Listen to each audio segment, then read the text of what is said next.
there is an enormous difference between a conscious ego and an unconscious automatic ego.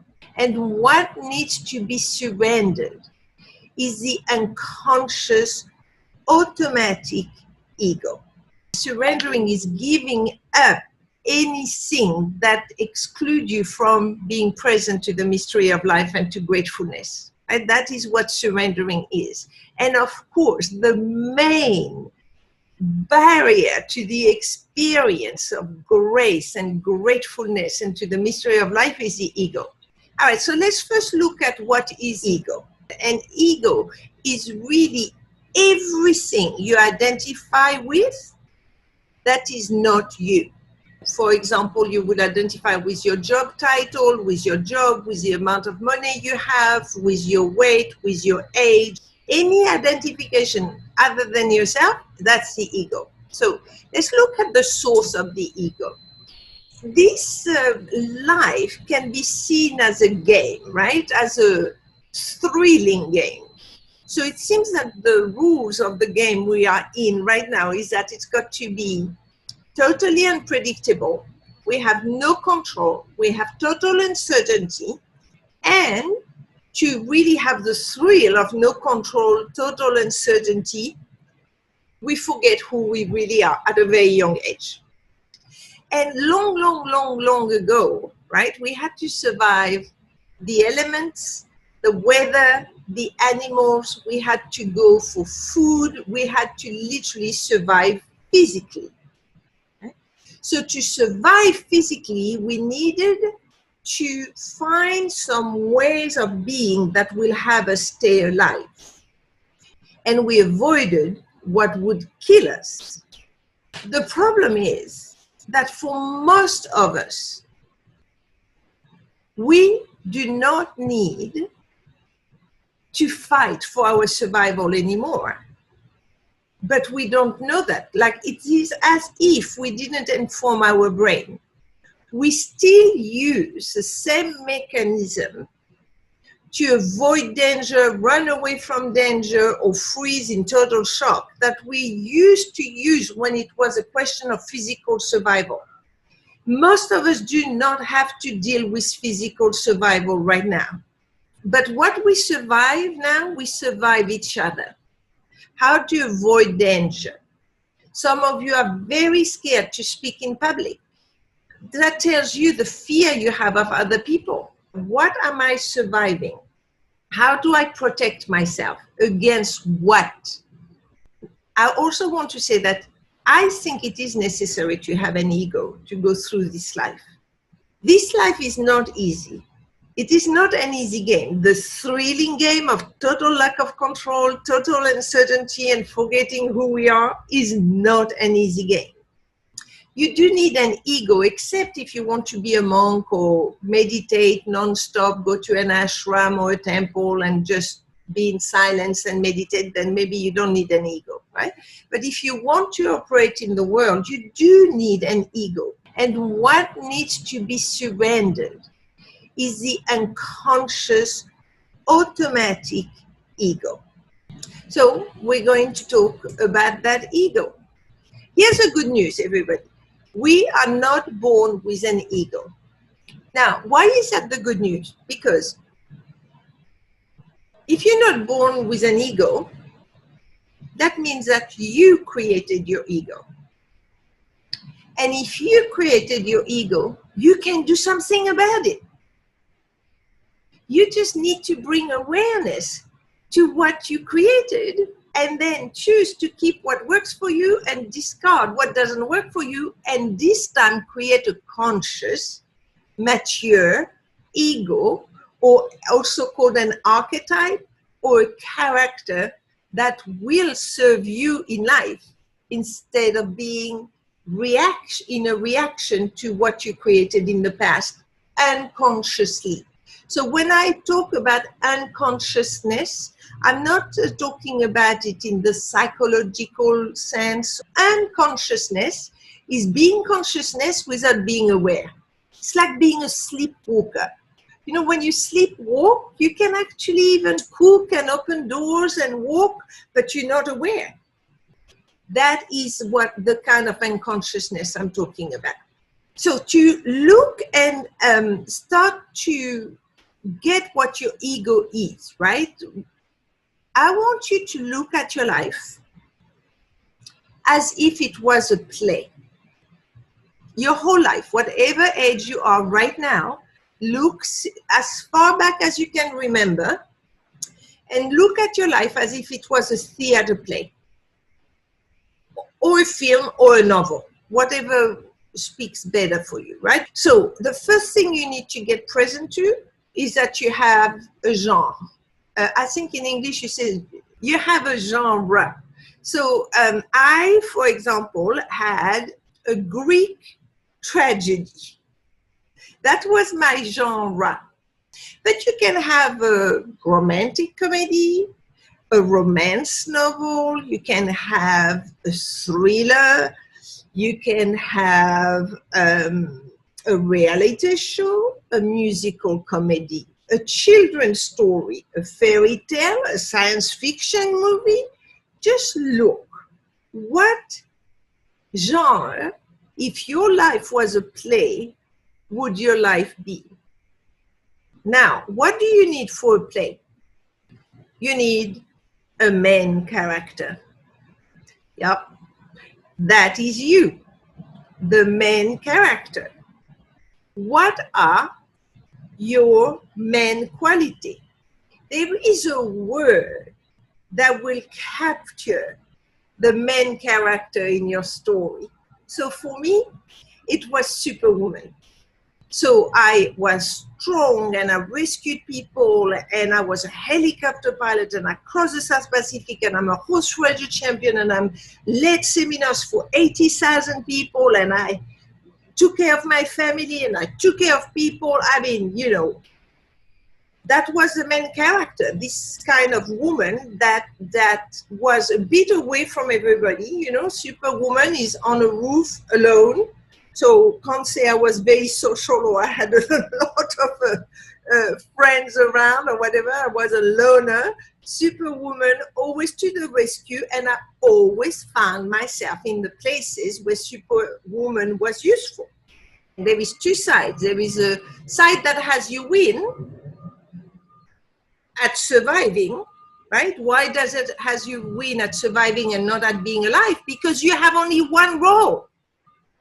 And the infinite different ways of being you could be are not available to you. You're stuck in one role. And you say things like, oh, well, that's just how I am.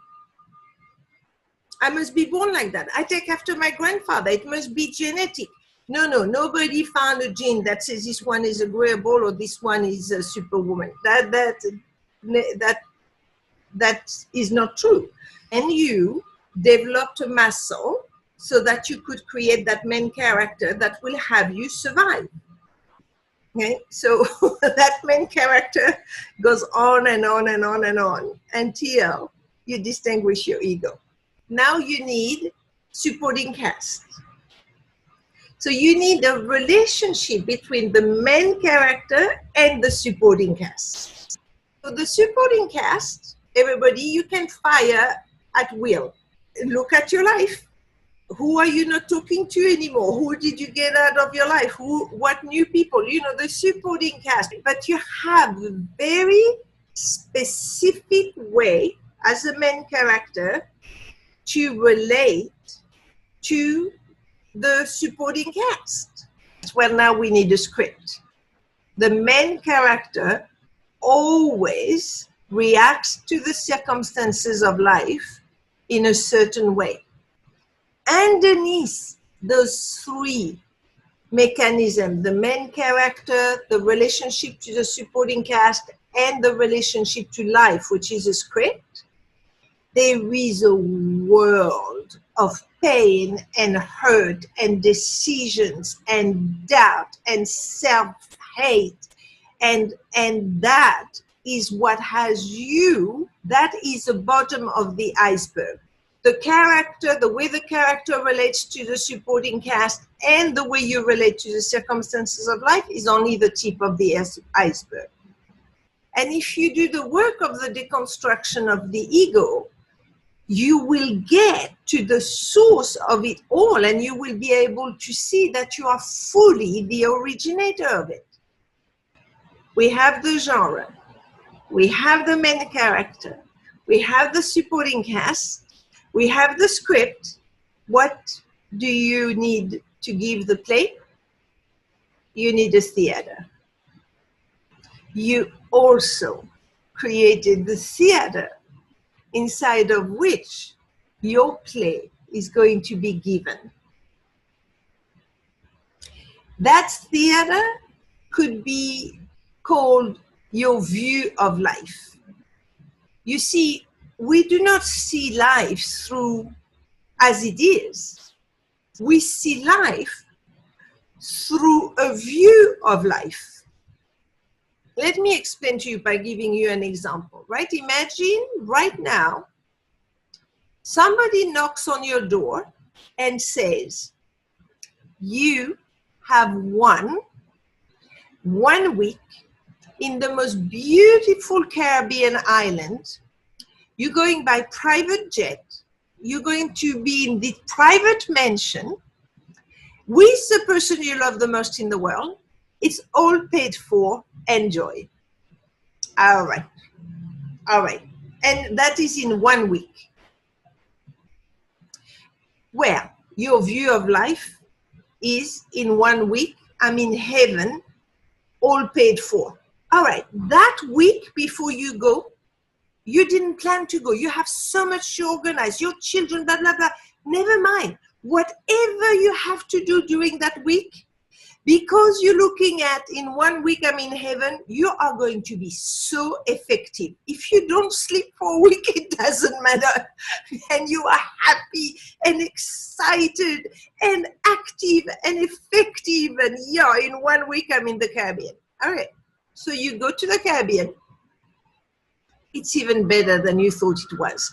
And you are with the love of your life, and you're having a Mai Tai, and oh, the water is blue, the sky is beautiful, the sand is white. I'm in heaven, right? Life is good. 5 days later, you're still in the same place. The sand is still white. The water is still turquoise. The sky is blue. Everything is so perfect, but you have a thought. The thought is, oh, in 2 days, I'm back to my life. And at that moment, your experience of being alive is not as enjoyable as when you were working like a maniac, getting organized to go to that dream place. So you are actually in the dream place, but your experience is lessened. By what? By your view. That view of life gives you your experience of being alive. The theater inside of which you give your play is your view of life. You have a very, very specific view of life. Do not tell me your life is marvelous, life is a delight. No, that's totally inauthentic, because if that was so, you would not need an ego to survive. See, the main character spends its time surviving itself, surviving the supporting cast, and surviving life. What is your view of life that will have you have to survive it? And that's where the unconsciousness I was talking about comes in. That is your ego. Your ego is the theater inside of which you give your play, the script, the supporting cast, and a main character. All of that is the ego, and that is what needs to be surrendered, meaning given up, so that you can actually remember who you really are. So now, you connected to your soul essence, you get your ego totally, you can surrender your ego, and you now need to create a new character.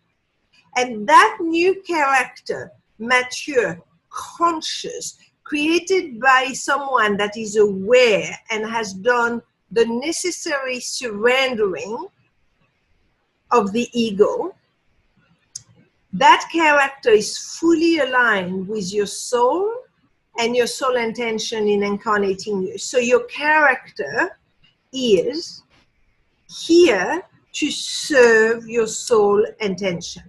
So here's the delight of doing that, everybody, that work, is that first you know what to surrender. You know, surrender is giving up the barrier to the expense of yourself. You know exactly what you need to give up. You give up everything that is not you. And when you know, and you've done a lot of work on everything that is not you, then you know what to give up. You're not unconscious anymore. You are aware, awake. You have awakened to the illusion of the unconscious ego. But you are unmessable with. Why?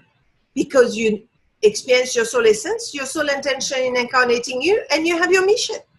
And you never have the doubts and the questions and the what should I do with my life, and am I doing well, and am I fulfilled, and the experience is one of peacefulness, groundedness, and the most certainty you can have in a game of uncertainty and lack of control. For me, this is why I do what I do, right? Because I get the privilege to witness the going home of my students. Suddenly, everything disappears, and all there is their essence, and it is truly like being present to the divine. Well, it is not. It is truly like, no, it is being present to the divine. It's the biggest privilege of my life, because you cannot get more intimate than that, right? Sharing the moment where you reconnect to who you really are. And my students are so moved, and there is so much silence and depth and beauty in the moment. I'm grateful for it. I have the best mission in the planet.